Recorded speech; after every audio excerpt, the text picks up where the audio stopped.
Hello everyone. Hope you all are doing well. So we are BTech third year students from JK Lakshmipad University, Jaipur. In this video, we are going to demonstrate a networking application called Proxy server that we have designed as a major project. So let's start. Basically, in computer network, a proxy server is a server which can be a computer system or an application that acts as an interface between client and the server. Normally, a client connects to the proxy server, requesting some services like file, connection, web pages, or other resources which are available from different server or the net, and the proxy server evaluates the request, client request. So it filters the what our application does is that it filters the client request. Based on it, the application does the various tasks such as deciding the request type, logs the details of the client such as client IP address, destination IP address, and so on. And we will discuss it all later. So let's start the server.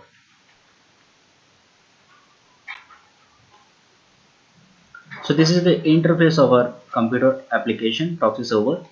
This button starts the server, this stop the server, restart the server. These are some settings. This is the log manager of our project.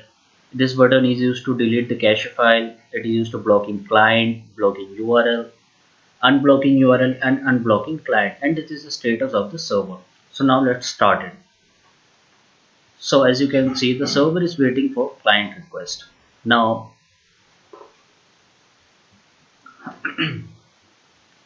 we are going to add the IP address of the server, as the server has been hosted in this laptop only, so it will act as a client also.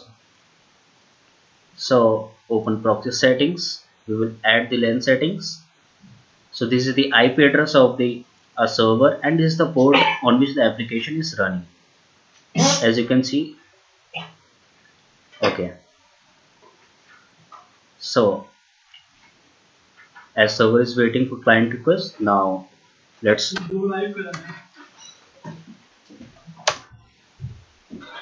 so as you can see, the net is running. Now let's do the various operation.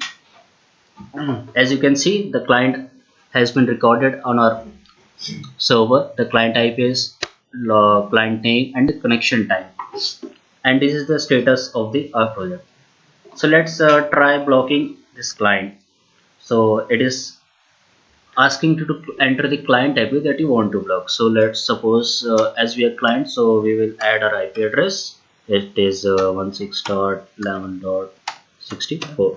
Okay. So okay. Now the net should not work. Let's see this. Let's suppose search for India, and as you can see, it is not fetching any result. So that's it. So the net is not working.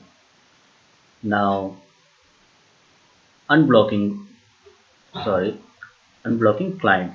So these are the list of all the clients that has been blocked. So we want to unblock the client, so the IP address is also the same, 11.64. so unblock it. As you can see that it has been, so so the again net should be working. Let's suppose search for India again, so that it is working. So as you can see that a server successfully blocked the client. Now let's try blocking URL. So enter the website. First let's check if the URL is working or not. Let's suppose run Facebook. So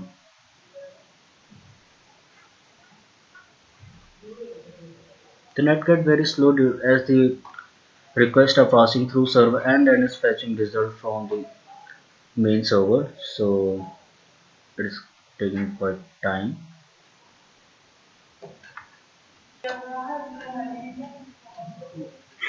So as you can see, it is working. So now block URL. So it is facebook.com. So it has been successfully blocked from our side. Now let's check it. As you can see, the site cannot be reached since it has been blocked. Now we are unblocking it again. Now it is asking to enter the IP address of the Facebook. So it is currently fetched the IP address of the Facebook, that is 31.13.79.35. Okay, so let's unblock it. So it should work. So let's check it has been unblocked or not. So facebook.com. As you can see, the site is working. Now let's try another URL. Let's suppose we want to block Google itself.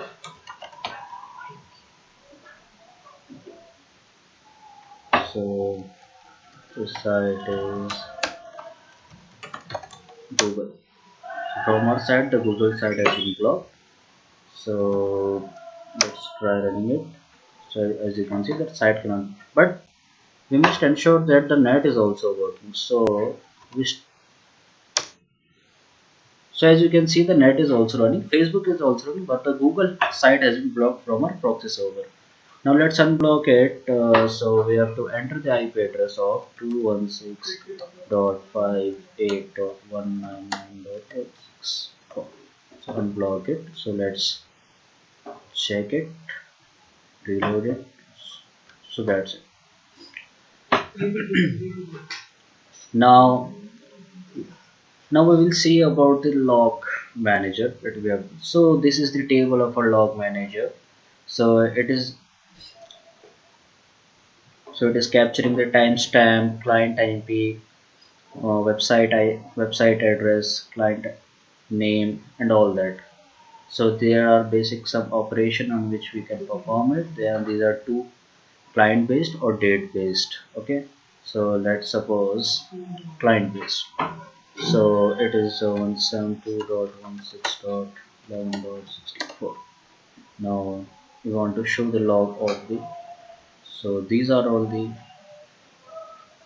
So yes, so up to date, these are all the log entries made by this client. So we can easily search about what sites it has been visited and all that. So if you want to delete it, you can also delete it. Yes, so the logs have been deleted. So if you want to delete cache file, basically cache file stores the file, HTML file and all that. So the next time the page gets loaded automatically, it doesn't need the net server to re-request the net. Rather it fetches from the cache which is stored in a server. So if you want to delete it, yes, delete, or no, else not delete. So server cache has been deleted. Now let's check the directory system of our application. So this is the proxy, so this is the project. Now let's see how the log manager has been managed.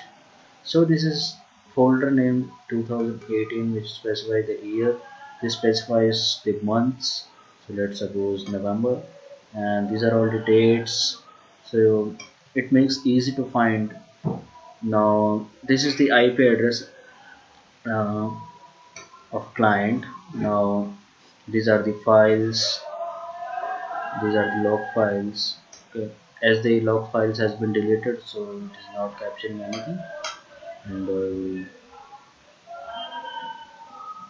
now these are the cached files. As you can see, all the HTML files, images, JavaScript file, icons, CSS, GIF images, all are stored here, JSON file and all that.